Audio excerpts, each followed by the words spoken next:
مزارہ موت اور مامتا قسط نمبر 3۔ ہم چوتھے کی طرف دوڑے تو وہ میری بیوی کو چھوڑ کر نالے کی طرف دوڑا اور نالے میں چھلانگ لگا کر غائب ہو گیا۔ میں نے دوڑ کر اپنے بچے کو سینے سے لگایا، بیوی دوڑی آئی، اس نے مجھ سے بچہ لے لیا۔ میں نے اسے کہا کہ یہیں بیٹھ کر اسے دودھ پلاؤ، یہ ڈرا ہوا ہے۔ بیوی اسے دودھ پلانے لگی، میں اور میرا ساتھی ادھر ادھر گھوم پھر کر پہرا دینے لگے۔ بیوی بچے کو دودھ پلا چکی تو ہم چل پڑے۔ بیوی ڈری ہوئی بالکل نہیں تھی، سخت غصے میں ڈاکوؤں کو گالیاں دے رہی تھی۔ میں نے اس اجنبی سے پوچھا کہ وہ کون ہے؟ وہ تو اللہ کا بھیجا ہوا فرشتہ تھا۔ خدا کی قسم میں یہ سمجھ رہا تھا کہ وہ میری مدد کے لیے آسمان سے اترا ہے اور ابھی غائب ہو جائے گا، لیکن وہ انسان تھا، اور وہ انسانوں میں سے تھا جنہیں ہم ذمہ دار اور جاگیردار لوگ انسان نہیں مویشی سمجھا کرتے ہیں۔ اس نے مجھے بتایا کہ وہ مزارہ ہے اور فلاں گاؤں میں کسی کی زمین بٹائی پر کاشت کرتا ہے۔ گاؤں کے نام مثلاً حذف کیے جا رہے ہیں۔ وہ کسی کام سے کہیں گیا تھا اور نالے کے کنارے کے ساتھ ساتھ واپس آ رہا تھا۔ اس کا نام محمد علی تھا۔ اسے یہ چاروں آدمی نظر آئے۔ وہ اس وقت درختوں کے نیچے تھا، اس لیے ان چاروں کو نظر نہ آیا۔ وہاں سے اس نے مجھے بیوی کے ساتھ نالے میں سے گزرتے دیکھا۔ پھر اس نے ان چاروں کو اس حالت میں دیکھا کہ وہ پاؤں پر سرکتے سرکتے کنارے کے راستے گہری جگہ میں چھپ گئے۔ محمد علی سمجھ گیا کہ وہ اس مرد اور عورت پر حملہ کریں گے جو نالے میں چلے آ رہے ہیں، یعنی میں اور میری بیوی۔ بالکل وہی ہوا جو اس نے سوچا تھا۔ وہ چھپ کر بیٹھ گیا، اور جب ڈاکوؤں نے ہم پر حملہ کیا تو وہ میری مدد کے لیے آ گیا۔ اگر وہ نہ آتا تو میں قتل ہو جاتا، بیوی کو ڈاکو اٹھا کر لے جاتے اور بچہ زمین پر تڑپ تڑپ کر مر جاتا۔ محمد علی اکیلا تھا۔ اس نے اپنے آپ کو خطرے میں ڈال کر میری مدد کی، حالانکہ وہ مجھے بالکل بھی نہیں جانتا تھا کہ میں کون ہوں۔ اس سے بڑا احسان اور کیا ہو سکتا ہے؟ میں نے اسے کہا کہ وہ میرے گاؤں میں آ جائے تو جتنی زمین سنبھال سکتا ہے سنبھال لے، اور پوری فصل وہ گھر رکھے، لیکن اس نے انکار کر دیا۔ کہنے لگا کہ مرد کسی لالچ سے مردوں کی مدد نہیں کیا کرتے۔ میرا گاؤں آ گیا، اس کا گاؤں ابھی دور تھا۔ میں نے اسے روک لیا اور رات اپنے گھر میں رکھا۔ وہ 23-24 سال کی عمر کا جوان تھا۔ دوسرے دن وہ چلنے لگا تو میں نے اسے کپڑوں کا ایک جوڑا اور 100 روپیہ دیا۔ اس نے ہاتھ نہ رکھا۔ وہ سوچ میں پڑ گیا، پھر کہنے لگا کہ اگر تم مجھے انعام دینا چاہتے ہو تو مجھے کپڑے اور یہ رقم نہ دو، میری مدد کرو۔ اس نے مجھے اپنی ایک مشکل بتائی، وہ یہ تھی کہ اس کی منگنی اس مزارے کی بیٹی کے ساتھ ہو چکی تھی جو قتل ہو گیا تھا اور جس کے قتل میں مجھے سزائے موت ملی تھی۔ یہ منگنی اس وقت ہوئی تھی جب لڑکی ابھی 10-11 سال کی تھی۔ اس کے بعد لڑکی کے ماں باپ اس جاگیردار کے مزیرے جاپنے اور محمد علی اپنے گاؤں میں کسی کی زمین کاشت کرتا رہا، اور وہ مقتول کے گھر کئی دفعہ گیا تھا۔ لڑکی جوان ہوئی تو وہ بہت خوبصورت نکلی۔ جاگیردار نے اس پر نظر رکھ لی۔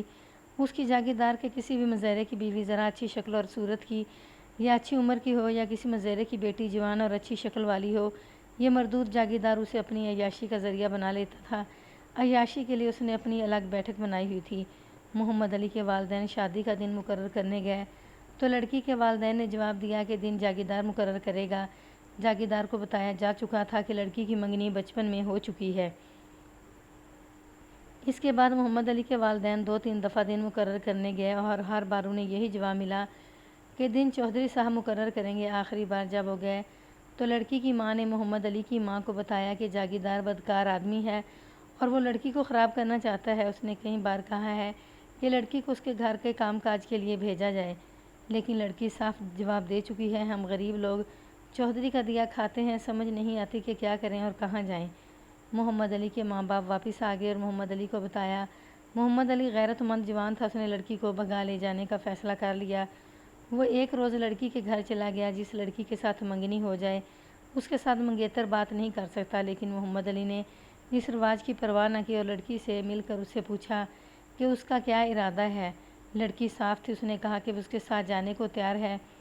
لڑکی نے ماں باپ اور جاگیردار کی پرواہ نہ کی، وہ اسی وقت اس کے ساتھ دن دہاڑے چلنے کو تیار ہوگی۔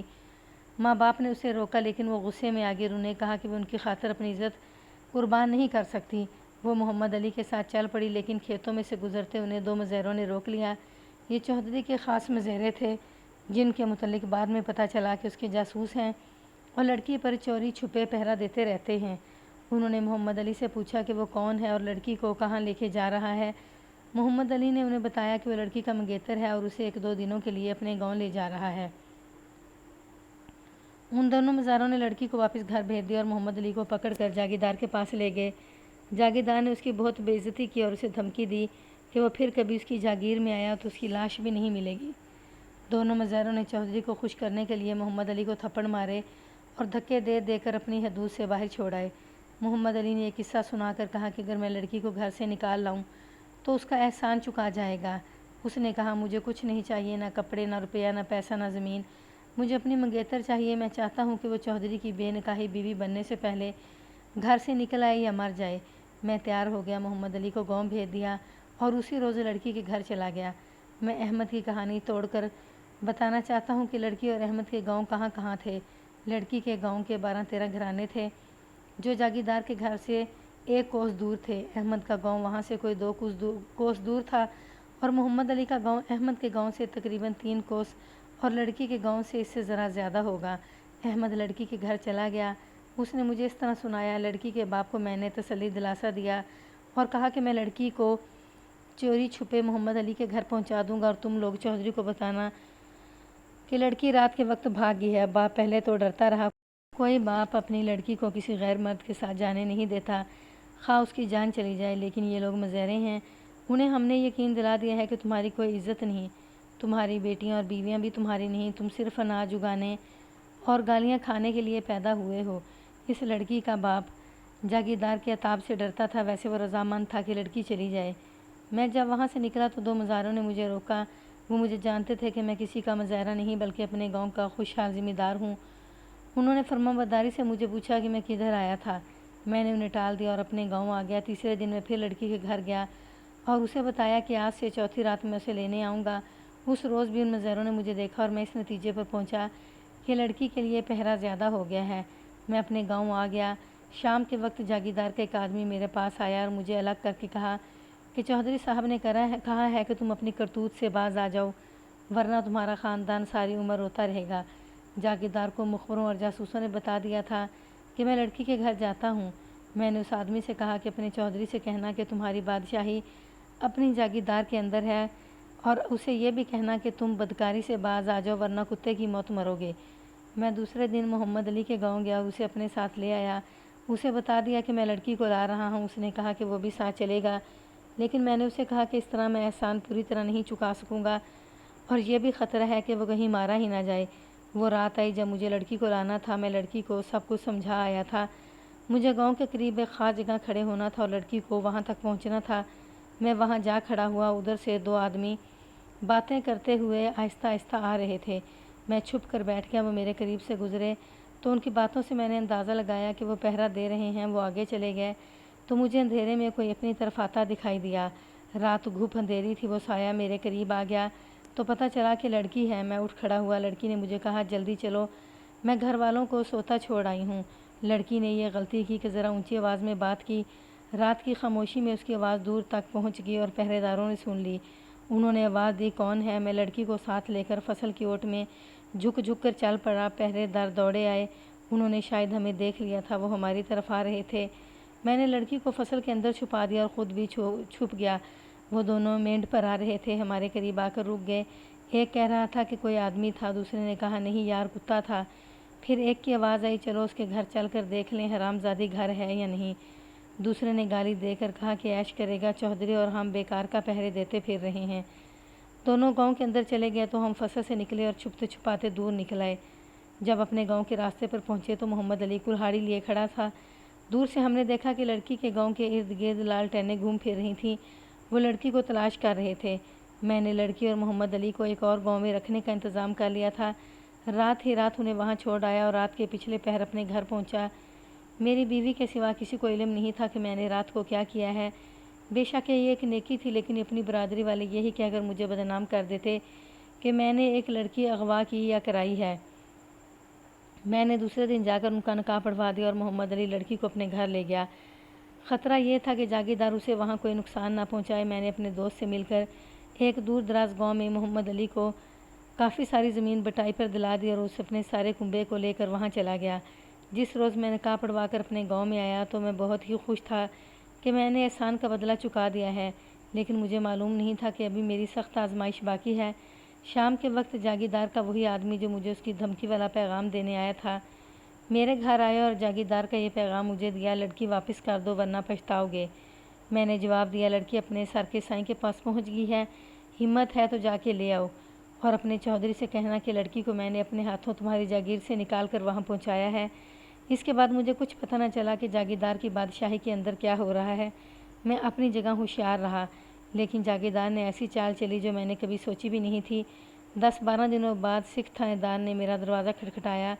باہر نکلا تو آپ بھی تھانے دار کے ساتھ تھے۔ پھر جو کچھ آپ نے کیا اور جو کچھ جاگیردار نے کیا وہ تو سب آپ کو معلوم ہے۔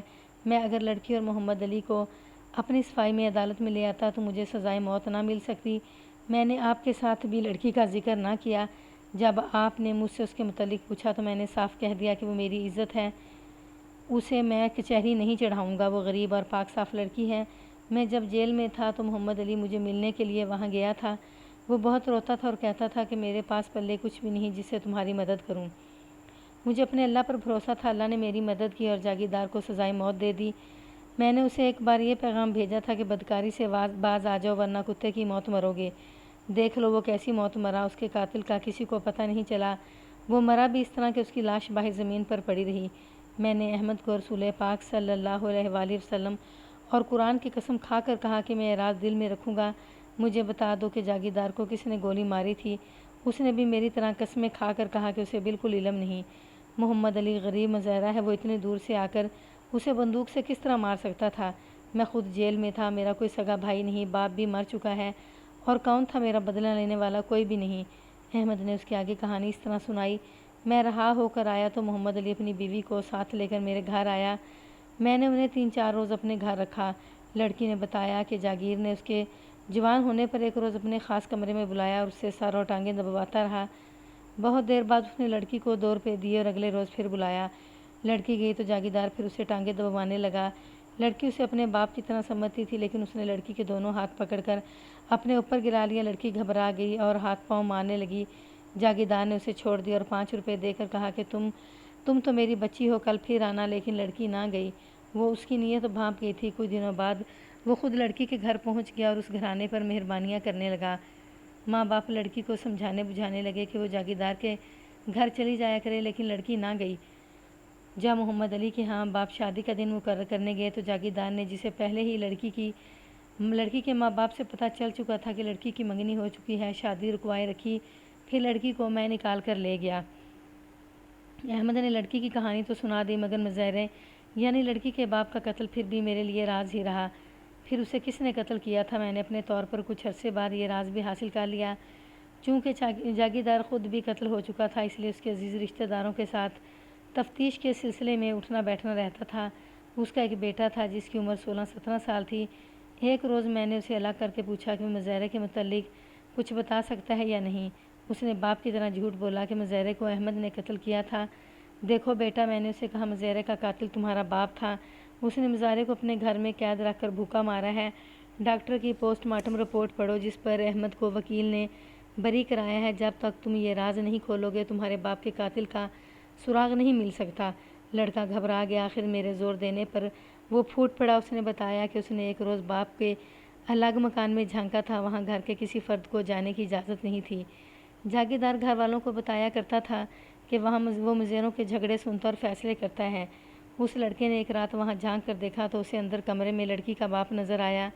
اس کے ہاتھ پیٹھ کے پیچھے بندھے ہوئے تھے اور اس کا باپ اس کی پیٹھ پر بیض مار مار کر کہہ رہا تھا، جب تک یہ نہیں بتائے گا کہ تو نے اپنی بیٹی کو کہاں بھیجا ہے نہیں چھوڑوں گا۔ اور مزاحرہ رو رو کر کہہ رہا تھا کہ اسے کچھ پتہ نہیں۔ اس کے بعد لڑکے کو کچھ سمجھ نہیں کہ کیا ہوا۔ اتنی سی بات سے سارا بھید کھل گیا اور مجھے ہائی کورٹ میں وکیل کی اجرا یاد آ گئی۔ جاگیردار کو شک تھا کہ مزاحرے نے خود لڑکی کو کہیں بھیج دیا ہے۔ اسے یہ سزا دی کہ اسے اپنی قید میں بھوکا رکھا اور بیض سے مار مار کر جان سے ہی مار ڈالا۔ جب وہ مر گیا تو اسے کھیتوں میں لے جا کر سر میں کلہاڑی مار دی۔ ہو سکتا ہے کہ اس وقت وہ زندہ ہی ہو جب کھیتوں میں لے جا کر کلہاڑی سے اس کا سر کھول دیا گیا اور جاگیردار نے اپنے مزاحروں کو بیان پڑھوا کر موقع کے گواہ بنا دیا اور احمد کو گرفتار کروا دیا۔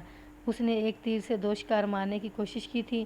پھر مجھے اور کرن سنگھ کو 2500 روپے رشوت دے کر تفتیش میں لڑکی کا نام نہ آنے دیا۔ اب جاگیردار کا قتل رہ گیا تھا جس کے متعلق کوئی سراغ نہیں مل رہا تھا۔ اسے گولی ماری گئی تھی، رات کا وقت تھا اور اس کے بھتیجے کی شادی تھی۔ بے شمار آتش بازی کے گولے چل رہے تھے۔ گاؤں کے لوگ بندوق کے دھماکے کو بھی گولے کا دھماکہ سمجھتے رہے اور قاتل رات کے اندھیرے میں غائب ہو گیا۔ ملک تقسیم ہو گیا اور جاگیردار کا قتل ہندوستان کی فائلوں میں بھید بن کر وہیں رہ گیا۔ ہم لوگ پاکستان میں آ گئے۔ احمد اور اس کی ساری برادری پاکستان میں ایک جگہ آباد ہوئی۔ مجھے بھی وہیں زمین ملی۔ میں ریٹائر ہو گیا تو کھیتی باڑی شروع کر دی۔ پچھلے مہینے ایک بوڑھی عورت مر گئی تو احمد کے ہندوستان والے گاؤں کے ایک پینشنر صوبے دار نے مجھے کہا کہ جاگیردار کا قاتل دفن ہو گیا ہے۔ میں بہت حیران ہوا۔ جو دفن ہو گئی تھی وہ احمد کی ماں تھی۔ احمد 2 سال پہلے مر گیا تھا۔ صوبے دار نے مجھے قبرستان میں ہی جاگیردار کے قتل کی کہانی سنا دی۔ اس نے سنایا جاگیردار کو احمد کی ماں نے گولی ماری تھی جو آج دفن ہو گئی ہے۔ یہ راز میرے سوا کسی کو معلوم نہیں تھا۔ اسے یا گاؤں میں کسی کو بھی پتہ نہیں تھا کہ جاگیردار نے احمد کو کس دشمنی میں اپنے مظاہرے کے قتل میں گرفتار کرایا ہے۔ احمد نے یہی بتایا تھا کہ اس کا ایک روز جاگیردار کے ساتھ جھگڑا ہو گیا تھا اور اس نے جاگیردار کی اس کے مظاہروں کے سامنے بے عزتی کی تھی۔ جب احمد سیشن کورٹ سے سزائے موت ہو گئی تو اس کی ماں پاگل ہونے لگی۔ ایسی مصیبت میں ہم لوگ پیروں مرشدوں کے آگے جا کر سجدے کرتے ہیں اور تعویذ لکھوا لکھوا کر پاگل ہوتے رہتے ہیں، لیکن اس عورت کو سب پیر مرشد بھول گئے اور وہ ایک ہی رٹ لگانے لگی کہ میرا دوسرا بیٹا ہوتا یا میرا خاوند زندہ ہوتا تو میں اس چودھری کو قتل کرا دیتی جس نے میرے بے گناہ بیٹے کو پھانسی کے تختے پر کھڑا کر دیا ہے۔ احمد اس کا اکلوتا بیٹا تھا۔ ماں پاگل نہ ہوتی تو اور کیا ہوتا۔ گاؤں برادری کے ہر فرد کو اس کے ساتھ ہمدردی تھی، لیکن میرے دل میں کچھ زیادہ ہی ہمدردی پیدا ہو گئی تھی۔ میرا خون کھولتا رہتا تھا کہ دوسرے گاؤں کے ایک آدمی نے ہمارے گاؤں کے ایک اتنے اچھے جوان کو بے گناہ پھنسا دیا ہے۔ مجھے ان کی دشمنی کا پتہ نہیں تھا کہ کیا تھی۔ ایک روز احمد کی ماں میرے پاس آئی اور کہنے لگی، صوبے دارہ، تمہارے پاس 2 نالی بندوق ہے، اس میں 2 کارتوس بھر دو، میں چودھری کو ماروں گی۔ میں نے اسے تسلی دی کہ اپیل دائر ہو گئی ہے اور جو نیا وکیل کیا ہے اس نے یقین دلایا ہے کہ احمد بری ہو جائے گا۔ احمد کی ماں نے جواب دیا کہ کل چودھری کے ایک آدمی یہاں کہہ گیا ہے کہ ہمت ہے تو اپنے آدمی کو پھانسی سے اتار لو، میں اپیل کی تاریخ ہی نہیں نکلنے دوں گا۔ واقعی پکی پیشی کی تاریخ نہیں نکل رہی تھی۔ اس عورت نے مجھے مجبور کر دیا کہ میں اسے بندوق دے دوں، لیکن وہ اسے مارے گی کیسے؟ یہ مشکل سوال تھا۔ اس نے ایسی ایسی باتیں کی کہ مجھے بھی اپنے ساتھ پاگل کر دیا۔ میں تیار ہو گیا کہ چودھری کو میں اپنے ہاتھوں گولی ماروں گا۔ یہ ماں جب دانت پیس کر بولتی تھی اور اپنے اکلوتے بیٹے کا نام لیتی تھی تو پتھر بھی پگھل جاتے تھے۔ میں نے اسے کہا کہ چودھری کو میں قتل کر دوں گا، لیکن اس نے میرا گریبان پکڑ کر اور لال سرخ آنکھیں نکال کر کہا، خدا تمہیں تمہارے بچوں کے سر پر سلامت رکھے۔ بچہ میرا پھانسی چڑھ رہا ہے، میں بھی اس کے ساتھ پھانسی چڑھوں گی، تمہارے ہاتھ سے کیوں کسی کا قتل کراؤں؟ میں نے اسے یقین دلایا کہ بندوق دے دوں گا، لیکن وہ جلد بازی سے کام نہ لے، کہیں ایسا نہ ہو کہ چودھری کو مارے بغیر ہی بندوق سمیت پکڑی جائے۔ میں نے اسے یہ بھی بتایا کہ یہ راز میرے اور اس کے سوا کسی کو معلوم نہیں ہونا چاہیے۔ وہ مان گئی۔ سچی بات یہ ہے کہ میں دل و جان سے اس قتل میں شریک ہو گیا اور احمد کی ماں کو گھر بھیج کر سوچنے لگا کہ چودھری کو کہاں اور کس وقت گولی ماری جائے۔ 2-3 دن گزر گئے۔ احمد کی ماں میری جان کھاتی رہی اور میں اسے تسلی دیتا رہا۔ ایک روز میں گاؤں کے چند آدمیوں کے پاس کھڑا گپ شپ لگا رہا تھا کہ ایک آدمی نے کہا، چودھری کے گھر بڑی آتش بازی ہو گئی ہے، بڑے گولے کو 300 ہوں گے، اس کے بھتیجے کی شادی ہے، آج رات وہاں جشن ہوگا۔ یہ آدمی شہر سے آیا تھا، وہاں اسے چودھری کے آدمی ملے تھے، وہ آتش بازی کا سامان لانے گئے تھے۔ انہوں نے اسے یہ سب کچھ بتایا تھا۔ میں پرانا فوجی تھا، میرے فوجی دماغ نے ایک اسکیم سوچ لی۔ میں نے احمد کی ماں کو الگ جا کر اسکیم سمجھا دی۔ مجھے معلوم تھا کہ جب گاؤں میں کسی کی شادی کا کھیل تماشا ہو تو گاؤں کا بچہ بچہ وہاں جمع ہو جاتا ہے، کسی کو اپنے گھر کا فکر نہیں رہتا۔ جب رات اندھیری ہوگی تو میں بندوق میں 2 کارتوس ڈال کر باہر نکل گیا۔ احمد کی ماں باہر انتظار کر رہی تھی۔ میں اسے ساتھ لیے چودھری کے گاؤں کی طرف چل پڑا۔ منزل تک ہم 1 گھنٹے میں پہنچ گئے۔ اندھیرا ہمیں بہت فائدہ دے رہا تھا۔ میرا دل بری طرح دھڑک رہا تھا۔ اگر کھڑی لڑائی ہوتی تو میں اتنا نہ گھبراتا۔ میں چوروں کی طرح جا رہا تھا۔ مجھے یہ دیکھ کر اطمینان ہوا کہ گاؤں میں بالکل ویسا ہی ماحول بنا ہوا تھا جیسا میں نے سوچا تھا۔ باہر میدان میں رنگ برنگی آتش بازی چلائی جا رہی تھی اور سارا گاؤں ایک جگہ اکٹھے ہو کر تماشا دیکھ رہا تھا۔ ہوائیاں اوپر جا رہی تھیں اور کچھ آتش بازی چکر میں گھومتی تھی اور اس سے رنگدار شرارے نکلتے تھے۔ گولے اتنے زیادہ چل رہے تھے جیسے جنگ لگی ہو۔ دھماکے ہی دھماکے تھے۔ بندوق احمد کی ماں کے ہاتھ میں تھی، گھوڑے چڑھے ہوئے تھے، صرف انگلی دبانی تھی۔ ہمیں چھپنے کے لیے بڑی اچھی جگہ مل گئی۔ وہاں چھپنے کی ضرورت تو تھی ہی نہیں۔ گاؤں کا سماں ایسا تھا کہ دوسرے گاؤں کے لوگ بھی شادی پر بلائے گئے تھے۔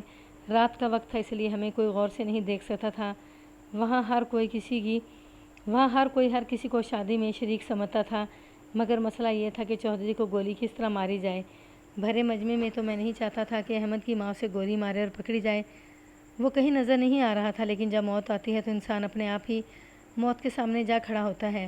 چودھری نے بھی یہی کیا۔ میں اور احمد کی ماں گاؤں کی ایک گلی کے منہ پر کھڑے تھے۔ گلی سنسان پڑی تھی، آسمان میں گولے پھٹ رہے تھے اور زمین پر بھی گولے پھٹ رہے تھے۔ ہمیں گلی میں کسی کی آواز بالکل اپنے قریب سنائی دی، جاؤ اویت، کون ہو تم؟ جاؤ ذرا معراج دین کو میرے پاس بھیج دو۔ وہ چودھری تھا۔ میں نے کہا چودھری صاحب، وہ ہم سے 8 قدم دور تھا۔ اس نے غصے سے کہا ہاں ہاں، دوڑ کر جاؤ، معراج دین کو دیکھو کہاں ہے۔ احمد کی ماں نے میرے کہے بغیر گولی چلا دی، لیکن اس کے ساتھ ہی ہوا میں 4-5 گولے پھٹے اور بندوق کا دھماکہ لوگوں کے دھماکوں میں مل گیا۔ خود مجھے یہی دھوکہ ہوا تھا، لیکن احمد کی ماں نے کہا دیکھو صوبیدار مردود زندہ تو نہیں۔ چودھری گرا پڑا تھا، اس کے منہ سے کوئی آواز نہیں نکلی تھی۔ تب مجھے پتہ چلا کہ گولی چل چکی ہے۔ اب وہاں رکنے کا وقت نہیں تھا۔ میں بہت جلدی سے چودھری کی نبض دیکھی، وہ شاید مر چکا تھا۔ اگر زندہ ہوتا تو ضرور تڑپتا۔ میں نے احمد کی ماں کو بازو سے پکڑا اور وہاں سے کھس کے دوسری گلی میں سے گزر کر گاؤں سے نکل گئے۔ ہمیں کوئی دیکھ بھی نہ سکا۔ مجھے تسلی ہوگی کہ گاؤں والے بھی بندوق کے دھماکے کو گولے کا دھماکہ سمجھ چکے تھے، ورنہ کا نقشہ کچھ اور ہوتا۔ گاؤں سے نکل ہم دوڑ پڑے، بہت دور جا کر تیز تیز چلنے لگے اور خیریت سے اپنے گاؤں میں داخل ہو گئے۔ میں نے خالی کارتوس زمین میں دبا دیا۔ یہ بڑا کارتوس تھا جس سے شیر جیسا درندہ مارا جاتا ہے۔ میں نے بندوق کی نالیاں وغیرہ خوب صاف کیں اور تیل ڈال دیا۔ آپ نے ہمارے گاؤں کی بندوقیں جمع کر کے پڑتال کی تھی، ان میں میری بندوق بھی تھی۔ مجھے اطمینان تھا کہ میری بندوق پر شک نہیں کیا جا سکے گا۔ نالیاں صاف ہو چکی تھیں اور تیل ڈالا جا چکا تھا۔ پھر آج 30 سال تک یہ راز میرے اور احمد کی ماں کے سینے میں دفن رہا۔ اس نے اپنے بیٹے کو بھی نہیں بتایا تھا کہ اس کا انتقام لے چکی ہے۔ آج اس راز کے ساتھ وہ خود بھی دفن ہو گئی ہے۔ صوبیدار نے بات ختم کر کے کہا یہ کسی کو بھی معلوم نہیں کہ جاگیردار اور احمد کی آپس میں دشمنی کیا تھی۔ احمد نے کبھی کسی کو بتایا نہیں تھا۔ جھگڑا معمولی نہیں تھا، ورنہ جاگیردار اسے قتل کے جھوٹے الزام میں پکڑ کر اسے سزائے موت دلانے کے لیے اتنی زیادہ کوشش نہ کرتا۔ میں نے صوبیدار کو بتایا کہ اصل جھگڑا کیا تھا۔ ساری بات سن کر صوبیدار نے آہ بھری اور کہا میں ہمیشہ اس وہم میں پریشان رہا ہوں کہ میں نے جاگیردار کو قتل کروانے کے لیے احمد کی ماں کی جو مدد کی تھی وہ ایک گناہ تھا۔ مجھے ڈر تھا کہ احمد واقعی مزیرے کے قتل کا مجرم نہ ہو اور جاگیردار شاید سچا ہو، لیکن آج تمہاری بات سن کر مجھے سکون آ گیا ہے کہ جھگڑا ایک معصوم اور غریب لڑکی کا تھا اور اس کے باپ کا قاتل جاگیردار تھا۔ اس لیے میں نے جاگیردار کے قتل کرنے میں مدد دے کر کوئی گناہ نہیں کیا۔